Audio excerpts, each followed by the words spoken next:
Um feliz sábado para você também que está ouvindo essa sonora, esse áudio. Que alegria ter você aí do outro lado para estudar a palavra de Deus conosco nesta noite ou nesta manhã, não sei o momento que você vai ouvir, ou neste dia. Eu quero convidá-lo nesse momento, querido irmão, a abrir a Bíblia comigo, por gentileza, no livro de Lucas, capítulo 2, do verso 39 em diante, por gentileza. Você abriu? Amém, amém? Amém, amém? Misericórdia, misericórdia. Se tem misericórdia, eu tenho que esperar. Sempre quando paramos para analisar o livro de Lucas, queridos irmãos, nós temos uma visão no livro de Lucas diferente da visão que existe em João, diferente da visão que existe em Marcos e diferente da visão que existe em Mateus. É uma construção. Os 4 primeiros livros do Novo Testamento, depois de mais ou menos 500 anos de ato, ou seja, de pausa, o que acontece? Aparece o livro de Mateus, o livro de Marcos, o livro de Lucas e o livro de João. Uma semelhança existe entre os 3 livros iniciais, por isso são conhecidos como evangelhos sinóticos. Interessante que eles são parecidos, porém cada evangelista atendeu uma audiência. Então vamos lá, preciso dizer isso para vocês. O Mateus, você pode notar que ele construiu o seu evangelho escrevendo para Jerusalém, e ele começa com uma genealogia. A genealogia parte do nome até o progenitor, e o progenitor último nessa escala é Sete, e termina em Adão e Eva, porém tem o seu início na pessoa de Deus. Amém? Amém. Essa é a visão construída em Mateus, é a visão de uma genealogia. Você pode repetir comigo? Uma o quê? Genealogia. Genealogia. Que legal. A genealogia, para você que de repente não tem tanta familiaridade, me ouve aqui pelo áudio e está aqui nessa manhã, entenda. A genealogia é como se nós fôssemos fazer aqui uma tábua ou uma árvore, né? Como fazem ali dos seus descendentes, árvore genealógica. A genealogia, ela existe no livro de Mateus, ela existe no livro de Marcos, e ela é conhecida também no livro de Lucas. Porém, escute bem, ela não se repete no livro de João. Especificamente em Lucas, ela tem a finalidade de conduzir o evangelho para um mundo gentil. Então Lucas fala para prostitutas, fala de órfãos, fala de viúvas, conta histórias dramáticas. Grava isso no seu coração. Mateus fala para Jerusalém. Então o judeu, ele é mais frio, entendeu? Ele é mais direto. O judeu, ele é mais pelo que toca, vê e sente. É diferente as culturas. Agora, escute bem, o Marcos, ele fala para quem, pastor Edivaldo? Ele fala para romanos, para gregos, para pessoas que viviam fora de Jerusalém. Por isso que Marcos é como se Jesus fosse um super-herói, porque é a visão que os soldados romanos tinham, e é o ideal que o grego, por exemplo, tinha de um herói. Então é interessante, nessa introdução da mensagem dessa manhã, eu expor para você essa visão sentimental que existe nos evangelhos, e uma visão seletista também, porque cada escritor dos evangelhos escreveram num período. Vou dar um exemplo para você. Dos escritores dos evangelhos, João e Mateus provavelmente são os mais claros no aspecto de testemunha ocular, e são detalhistas também. Interessante isso aqui. Já Lucas e Marcos são dois evangelistas, porém não viveram em períodos correspondentes a Jesus. Interessante. Então quem esteve com Jesus? João e Mateus. Pastor, o discípulo amado e o coletor de impostos, exatamente. Agora, interessante, queridos irmãos, quando você vai para entender essa mensagem aqui, você vê Lucas descrevendo a mensagem da seguinte forma, acompanhe, a partir do verso 39. Cumpridas todas as ordenanças, segundo a lei do Senhor, voltaram para Galiléia, para a sua cidade de Nazaré. Preste atenção agora no verso 40. Crescia o menino, e o que diz aí na sua Bíblia? E o que? Enchendo-se de quê? Me ajuda. Preste atenção nessa palavrinha. Enchendo-se de quê? Enchendo-se de quê? Repita mais uma vez. Ele enchia-se de sabedoria. Vai lá, 1, 2, 3. Ele enchia-se do quê? Parabéns, parabéns. Pergunto para vocês: sabedoria é importante? Sim ou não? Sim ou não? Sério? Eu estava esses dias agora em casa ouvindo a Ana Beatriz. Ana Beatriz, ela havia aprendido algo na escola e ela estava explicando na mesa aquilo que aprendeu.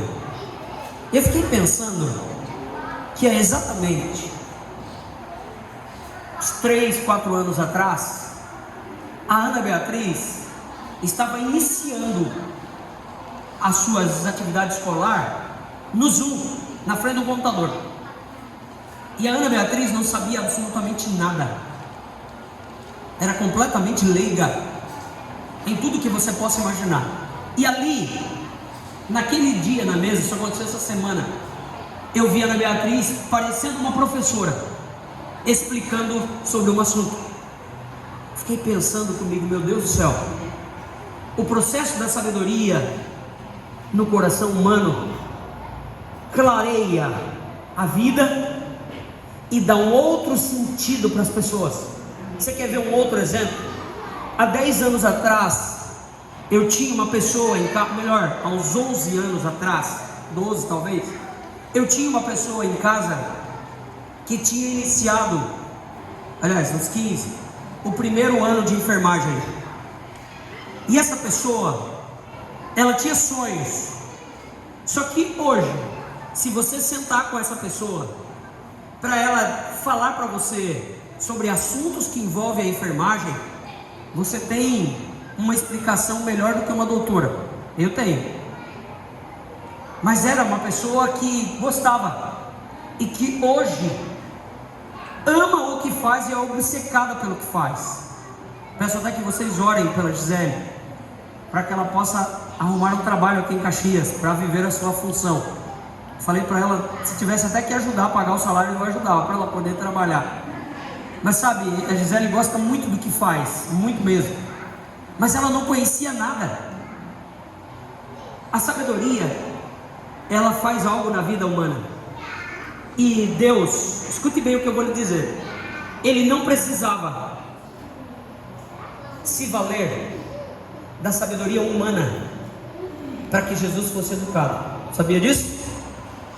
Pastor, pera, deixa eu tentar entender. Quando você percebe o nascimento de Jesus, há uma palavra ali na Bíblia para a gente entender. É um nascimento que é incomparável ao teu e meu. Sabe por quê? Como assim, pastor?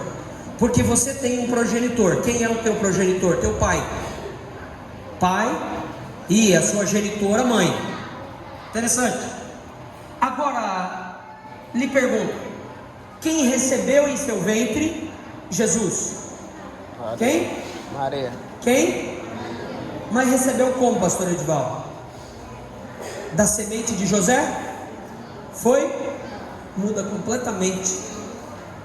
Quando você percebe que Jesus nasce naquele reino de Jerusalém, cresce por 33 anos e meio, que é o que João escreve, você percebe muito bem que há uma preocupação de Deus em mostrar para o ser humano que o conhecimento devido, preste bem atenção no que eu vou lhe dizer, o conhecimento devido no coração do ser humano não deixa o ser humano doente.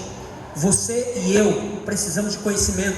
Jesus teve um conhecimento, porém o mesmo conhecimento religioso também existia fora da casa de Jesus.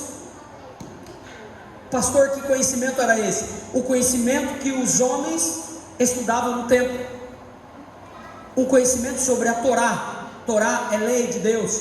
Um conhecimento sobre o Pentateuco. Pentateuco são os 5 primeiros livros que Moisés escreveu. Os homens estudavam os profetas, os rolos proféticos. Então entenda, Deus sempre associou a capacidade do fulano de tal, ligando ele à sabedoria. A sabedoria um dia foi algo que Salomão anelou ao longo da sua vida, foi ou não foi? Ele disse: Senhor, Deus disse: o que você quer? Ele disse: Senhor, que eu tenha o que? Sabedoria. Uma vez eu ouvi uma história, e essa história me impressionou. História de um lenhador, eu quero compartilhar ela com você. Chegaram para um lenhador e disseram o seguinte: fulano, como é que você consegue cortar mais lenha do que todo mundo parando a cada 10 minutinhos? Um lenhador já idoso. Aí o lenhador parou do que estava fazendo, estava com uma lima, com o machado no colo e com a lima passando sobre o machado, o fio do machado. A cada 10 minutos o lenhador parava, e os indivíduos que estavam ali eram fortes, homens que tinham um programa de corte, mas eles cortavam menos do que aquele lenhador. Aquele lenhador disse o seguinte: eu vou contar um segredo para vocês. Sabe o que eu faço? Eu faço algo que meu pai me ensinou, que foi o maior lenhador que existiu aqui nesse reino. Sabe o que ele fazia? Ele disse que todo aquele que não para considerar uma estratégia, para pensar, para botar em prática um plano de ação, provavelmente ou vai viver miserável o resto da vida, ou vai viver lamentando, ou vai viver sofrendo, reclamando e esperando os outros. Uau, peraí, eu preciso expor para você algo nessa história, escute bem. O lenhador parava, afiava o machado e cortava mais lenha do que todo mundo. Queridos irmãos, quando nós paramos para pensar nessa ilustração, e quando a gente traz ela para esse ponto que refere-se a um Deus que não precisava, porque o seu nascimento de maneira diferente, ele é o Filho de Deus, é isso que a Bíblia descreve. Ele se sujeita à condição humana, é educado por um homem e por uma mulher, em um processo de crescimento. Ele se desenvolve como um de nós. Ele vive 33 anos e meio. No final de 3 anos e meio ele morre, sendo o homem mais sábio que pisou sobre essa terra. Talvez você diga: pastor, Deus então ele faz um processo de anular a pessoa de Deus na vida de Jesus? Claro que não. Jesus era 100% humano e 100% divino. Agora eu preciso que você entenda esse assunto. Jesus veio para essa terra tendo um motor de Ferrari dentro de si, num Fusquinha 66. Entendeu a jogada ou não? Imagine um Fusquinha 66 com a carcaça toda empodrecida. Assim era Jesus, mas o motor era de uma Ferrari F250, a melhor que tem. Interessante, irmãos, quando a gente para pensar nisso. Esse processo de crescimento do ser humano se dá diante de Deus, diante da sua palavra. Não existe sabedoria fora da palavra de Deus. A palavra de Deus é a única capaz de prover sabedoria para o homem, e o diabo sabe muito bem disso. Sabe o que o diabo tem feito? O diabo tem feito as pessoas ocuparem o seu tempo com as telas dos celulares, com as telas do Netflix. Não vou falar mais nem computador, porque já entrou em desuso. com as telas dos tablets da vida. E as pessoas não têm tempo mais para ouvir Deus, a sua palavra. Por isso, eu vou dizer algo para vocês. Ontem eu fiz um culto público. Eu coloquei o Salmo 23 lá na tela. E eu preguei por durante 35 minutos para mais ou menos 100 pessoas. Ou mais talvez. Eles ficaram calados na rua, emudecidos, enquanto ouviam os princípios da Bíblia. Sabe, essa semana nós vamos estudar os princípios da Bíblia. Irmã, irmão, é o seguinte, eu preciso alertar você. As telas não têm viciado mais só jovens, têm alcançado os idosos. Existem uns dados aqui no Brasil que me assustam, e eu vi essa semana, enquanto estudava a mensagem que estou apresentando para vocês. Você sabia que agora a galera dos 35 anos até os 70 anos são os mais viciados em Facebook? Sabia disso? Uau! Sério, pastor? Sério? Mudou. Sabe por quê?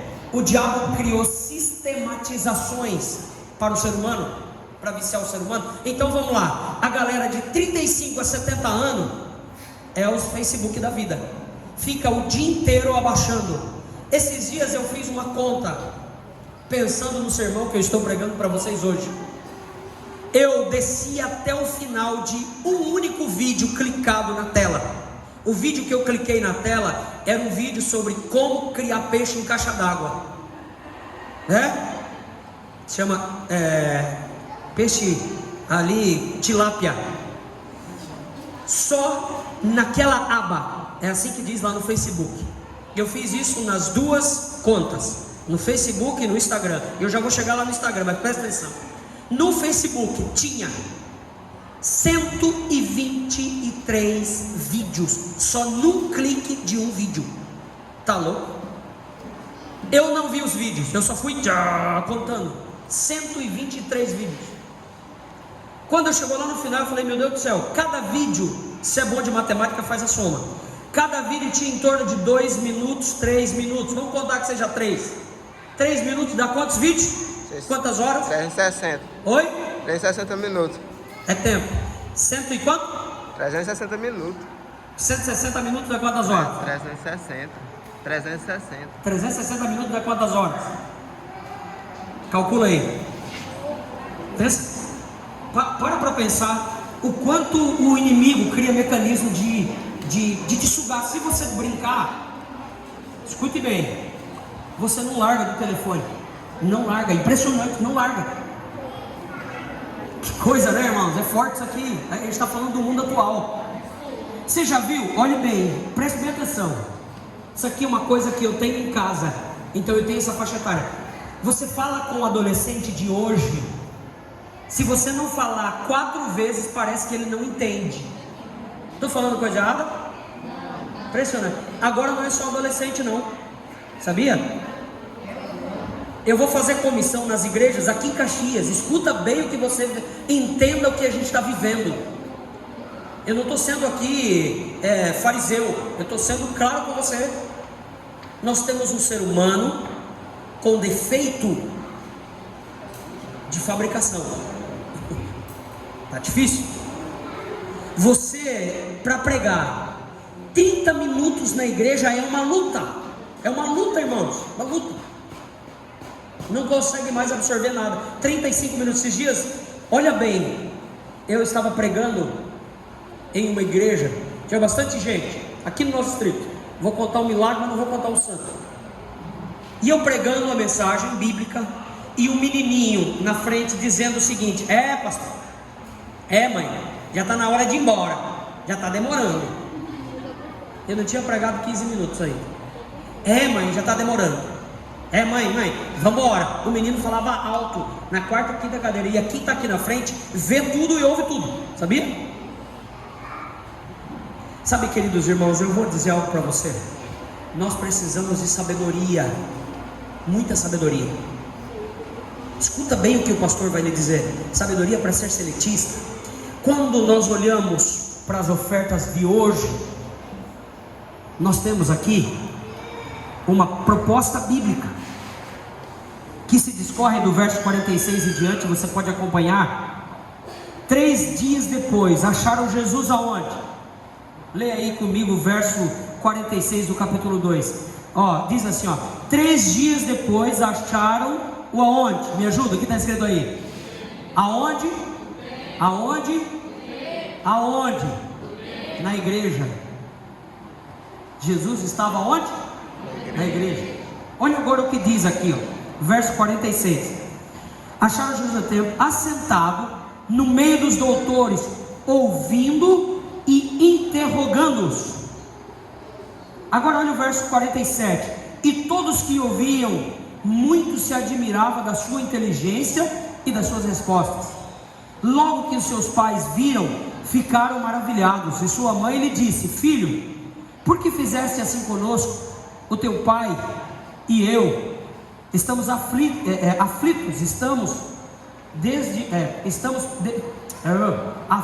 estamos à tua procura. Verso 49. E ele lhe respondeu: por que me procurais? Não sabeis que me cumpria estar na casa do meu pai? Uma pergunta de Jesus. Verso 50. Não compreenderam, porém, as palavras que lhe disseram. Verso 51. Melhorou. Desceu com eles para Nazaré, e era-lhe submisso a sua mãe, porém guardava todas essas coisas no coração. E agora olha o verso 52. E crescia Jesus em sabedoria, em estatura e graça diante de Deus e de quem mais? Interessante. Quando nós paramos para pensar nesse início que Lucas relata do ministério público de Jesus, esse é um episódio marcante. O ministério público de Jesus, ele não começa só com 33 anos, aliás, só com 3 anos e meio, como João relata. Ele começa não só nesse dia em que Jesus estava na casa do Pai, se referindo à igreja, ou assentado junto aos principais escribas e fariseus. Está quando Deus monta a estratégia para que José e Maria de maneira submissa seguissem. E Deus não escolheu, escute bem o que eu vou lhe dizer, o confortável palácio de Herodes para que seu filho nascesse. Deus escolheu, e eu gosto da maneira como Deus trabalha. Deus escolheu uma simples choupana lá na Palestina, em Belém da Judéia, uma cidade insignificante, a qual os homens olham e falam assim: será que pode vir alguma coisa boa daquele lugarzinho lá? Não pode. Lá é o cotovelo do mundo. Essa é a ideia que os homens têm. Mas sabe o que Jesus faz? Jesus sai daquele lugar. Jesus cresce, se desenvolve.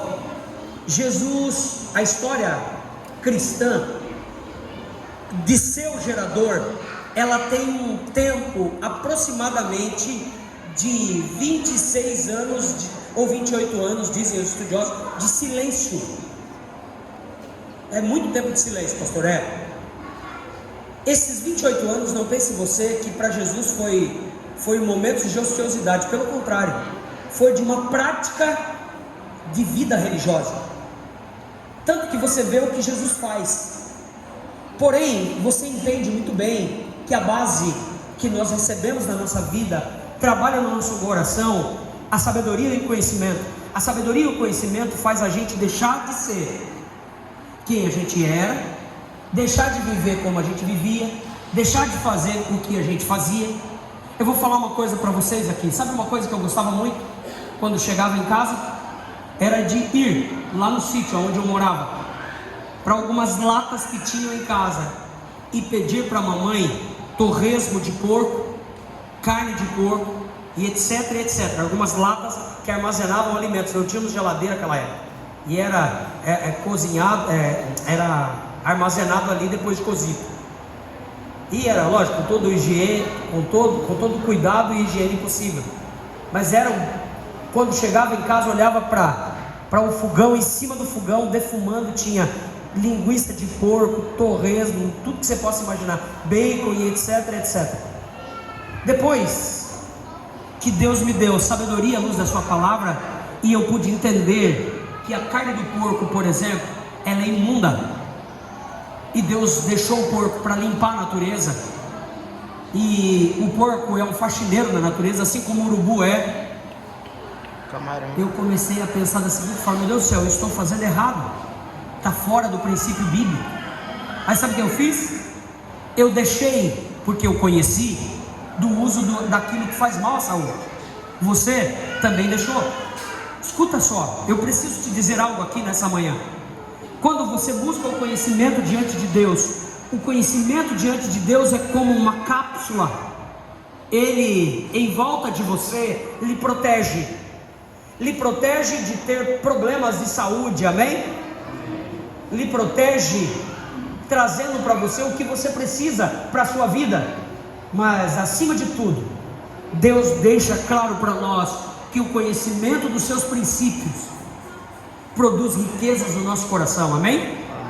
Riquezas que você não é capaz de mensurar, você não é capaz de contar. Uma vez um irmão disse assim: pastor, aqui na minha empresa, graças a Deus, tem, pastor, mais ou menos, e ele trabalhava semelhante ao que o irmão Baixinho trabalha, com estrutura metálica, com ferro. Ele disse assim: pastor, já tem mais de um ano que nós tivemos um acidente aqui de trabalho. Mas sabe o que eu faço, pastor? Todos os dias de manhã eu tenho uma meditação. Eu abro a minha meditação com os meus funcionários, eu leio a minha meditação com os funcionários, eu tiro 2 minutos só para explicar para eles o que leu. Quando eu não estou aqui, aquele ancião faz isso, aquele fulano que trabalha comigo faz isso. Nós nos revezamos em 3. Pastor, nós pastoreamos aqui dentro dessa metalúrgica 30 pessoas. Eu disse amém. Pastor, tem 1 ano que nós não temos acidente de trabalho aqui dentro. Eu disse assim: por que, irmão Pedro França, que há 1 ano você não tem acidente de trabalho? Ele disse assim: pastor, sabe por quê? Porque todas as vezes que a gente conscientiza as pessoas, a gente consegue colocar princípios no coração delas. Sabe o que Deus faz para nós quando coloca Jesus na casa de Maria e José? Ele ensina que o ser humano precisa deixar de ser egoísta, deixar de achar que sabe tudo, porque o próprio Deus sujeita o próprio Filho à condição humana e fica 28 anos aprendendo para que possa desempenhar o seu ministério e para que seja uma bênção às pessoas. Então o conhecimento no teu coração mudou tua vida até aqui, irmão, amém? Vai continuar mudando a sua vida se você deixar. Porém, escuta bem o que eu vou lhe dizer, irmão, jovem, adolescente, criança. Se você não der tempo na sua vida, com prioridade, para sistematizar ou para fazer do conhecimento uma prática para a sua vida, provavelmente o conhecimento que você teve até aqui, por um tempo vai subsistir. Mas o inimigo, ele não é bobo. O inimigo, ele sabe que ele precisa entupir a visão humana de tudo que não presta nesse mundo, para fazer com que as pessoas não tenham conhecimento. O inimigo é sujo. Aqueles mensageiros que vêm e pregam, nos exortando para que tenhamos mais conhecimento, para que possamos correr para a Bíblia, para que possamos voltar para Jesus, o inimigo derruba elas da fé. O inimigo sabe muito bem que a falta do conhecimento mata o ser humano. Deus não quer que você morra fadado a telas. Há uma lista infinita de vídeos que sugam o seu tempo. Deus quer que você mude algumas coisas do seu coração. Eu vou falar uma coisa para vocês. E agora, tratando o tema do conhecimento, para mim é uma batalha, porque o dia ele já começa a 1000 por hora. Mas eu acordo cedo. É rotina isso aqui para mim. As crianças e a esposa em casa vão confirmar o que eu estou dizendo para vocês. Eu acordo cedo, vou na frente de uma caixinha e falo assim, Arautos do Rei. A primeira coisa que eu falo, eu acordei cedo, eu vou lá para frente da caixinha e eu digo assim: Alexa, Arautos do Rei. Uma caixinha custa R$250, R$300. Aqui é mais barato ainda, eu fiquei sabendo que acha até por 230. Eu falo assim para a caixinha: você tem Wi-Fi na tua casa? Alexa, Arautos do Rei. E Alexa tem uma playlist do Arautos do Rei, que ela sabe que é a minha preferida, e a música começa a tocar. Aqui, você precisa brigar com sua